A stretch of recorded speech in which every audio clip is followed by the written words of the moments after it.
السلام علیکم ورحمۃ اللہ وبرکاتہ۔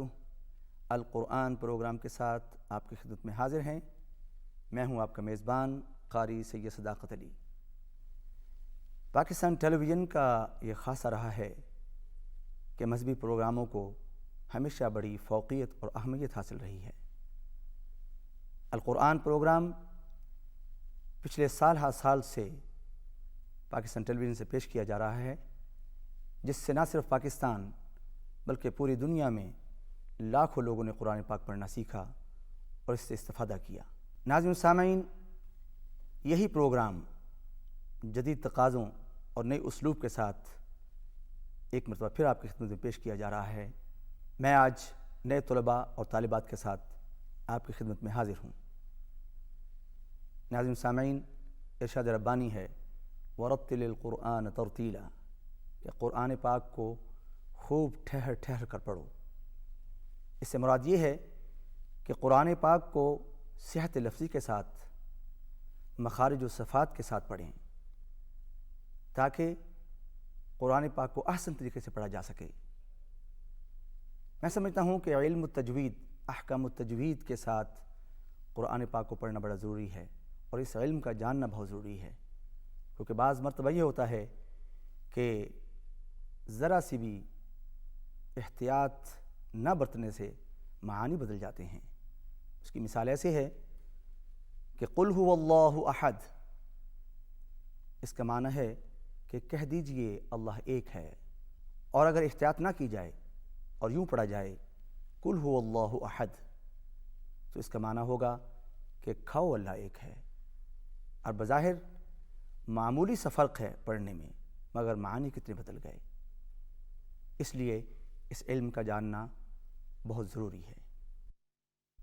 ناظرین سامعین، قرآن پاک چونکہ عربی زبان میں نازل ہوا، اور یقیناً جب بھی کسی زبان کو سیکھا جاتا ہے تو اس کے بنیادی اصول جو ہیں وہ سامنے رکھنے پڑتے ہیں، ان کو سیکھنا پڑتا ہے۔ عربی زبان میں اس کے 29 حروف ہیں، اور ان حروف کو کیسے ادا کرنا ہے، ہر حرف کا الگ الگ مخرج ہے، کہاں سے ادا ہوتا ہے، اور ان کو ادا کرنے کے لیے اس میں زبان کا بھی استعمال ہے، دانتوں کا بھی استعمال ہے، حلق کا بھی استعمال ہے۔ ناظرین سامعین، انسانی منہ کے اندر 12 دانت اور 20 داڑیں ہوتی ہیں، کل 32 بنتے ہیں۔ سب سے پہلے آپ کو دانتوں کے متعلق بتاتے ہیں، ان کے نام کیا ہیں اور یہ کہاں کہاں ہیں۔ آپ خاکے میں دیکھ رہے ہیں کہ سب سے سامنے جو 2 دانت ہیں ان کو عربی میں ثنایا کہا جاتا ہے، اور ان کے دائیں بائیں ایک ایک دانت جو ہے ان کو ربائی کہا جاتا ہے، اور ربائی کے دائیں بائیں جو 2 دانت ہیں ان کو انیاب کہا جاتا ہے۔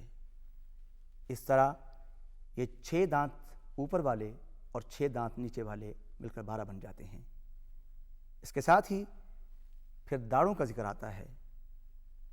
داڑھ کو عربی میں درس کہتے ہیں، اور ادراس اس کی جمع ہے۔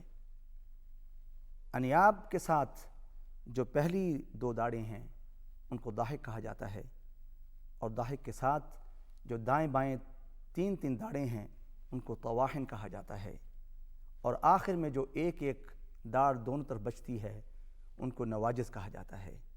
ناظرین سامعین، اب ہم ان 29 حروف کی طرف چلتے ہیں اور آپ کو یہ بتاتے ہیں کہ یہ ان کے مخارج کہاں سے ادا ہوتے ہیں، ان کو کیسے ادا کیا جاتا ہے۔ خاکوں کی مدد سے آپ کو سمجھانے کی کوشش کرتے ہیں۔ اس خاکے میں آپ دیکھ رہے ہیں کہ واو، یا اور الف، اس کا مخرج ہے جوف دہن، یعنی اس سے مراد منہ کا خالی حصہ، یہاں سے ادا ہوتے ہیں۔ واو مدہ، یا مدہ اور الف مدہ۔ اس کی مثال جیسے ہے نوحیہا اوتینا، یعنی واو مدہ کی مثال نو ہے، اور یا مدہ کی مثال حی ہے، اور الف مدہ کی مثال ہا ہے، اور یوں مل کر یہ بنتا ہے نوحیہا۔ اس کے ساتھ ساتھ یہ بھی سمجھنے کی کوشش کیجئے کہ الف ہمیشہ خالی ہوتا ہے، اور اس پر حرکت آ جائے تو وہ حمزہ بن جاتا ہے۔ ناظرین سامعین، اس خاکے میں آپ کو 3 مخرج بتائے جا رہے ہیں۔ پہلا مخرج ہے اقصائے حلق، یعنی حلق کا وہ حصہ جو سینے کی طرف ہے، اس سے ادا ہوتے ہیں حمزہ اور ہا۔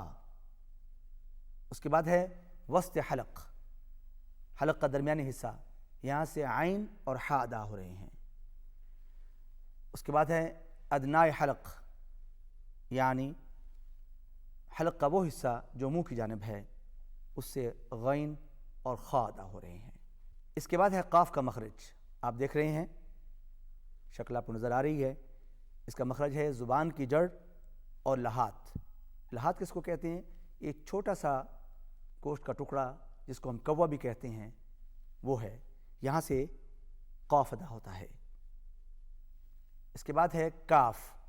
کاف کا مخرج یہ ہے کہ قاف کے مخرج سے ذرا ہٹ کر منہ کی جانب، وہاں سے کاف ادا ہوگا۔ اس کے بعد مخرج ہے جیم، شین اور یا کا۔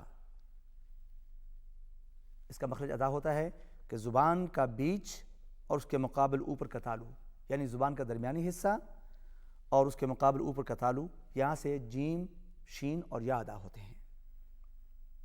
اس کے بعد ہے ضاد کا مخرج۔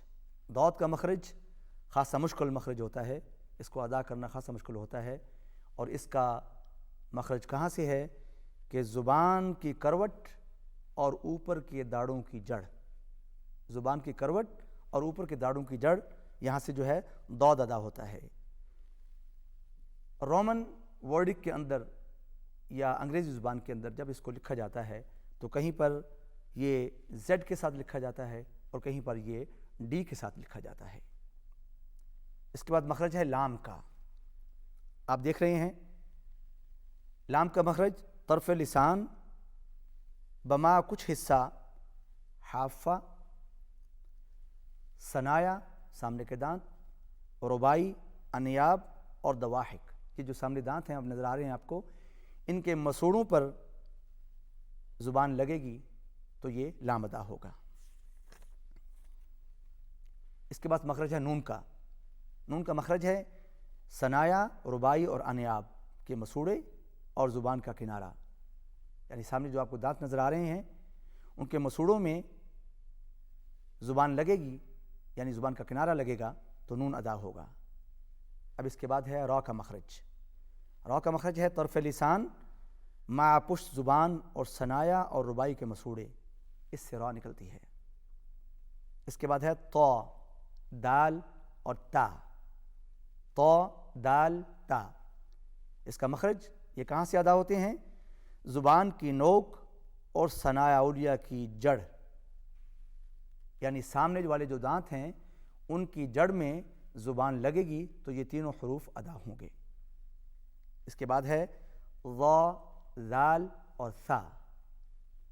اس کا مخرج یہ ہے کہ زبان کی نوک اور ثنایا علیہ کا کنارہ، جو سامنے والے جو دانت ہیں، 2 دانت، ان کے کنارے پر زبان کا کنارہ لگے گا تو یہاں سے یہ تینوں حروف ادا ہوں گے۔ اس کے بعد صاد، زا اور سین، اس کا مخرج آپ دیکھ رہے ہیں اس خاکے میں، ثنایا علیہ، ثنایا سفلی کے اندر کے کنارے اور زبان سے صاد، زا اور سین ادا ہوتے ہیں۔ اس کے بعد ہے فا، حرف فا۔ فا کا مخرج ہے ثنایا علیہ کا کنارہ اور نچلے ہونٹ کا اندرونی حصہ۔ فا آپ کو خاکے میں بھی نظر آ رہا ہے کہ کیسے اس کو ادا کیا جا رہا ہے۔ اس کے بعد ہے با، واو اور میم۔ اس خاکے میں آپ کو نظر آ رہے ہیں، دونوں ہونٹ سے ادا ہوتے ہیں۔ با نچلے ہونٹوں کی تری، اس سے ادا ہوتا ہے، اور میم نچلے ہونٹوں کی خشکی سے ادا ہوتا ہے، اور واو دونوں ہونٹوں کو گول کرنے سے ادا ہوتا ہے۔ اور آخر میں ہے آخر مخرج غنّے کا، کہ غنّہ کیسے ادا ہوتا ہے، اس کا ہے مخرج یہ ہے کہ خیشوم، خیشوم یعنی ناک کی جڑ، اس سے غنّہ ادا ہوتا ہے۔ ناظرین سامعین، آج پہلے پروگرام میں ہم نے بنیادی چیزیں جاننے کی کوشش کی۔ انشاءاللہ العزیز کل سے ہم اب ان حروف کی مشق کریں گے۔ اسی کے ساتھ ہمارا آج کا پروگرام ختم ہوتا ہے. کل انشاءاللہ العزیز آپ سے ملاقات ہوگی. اجازت دیجیے. اللہ حافظ.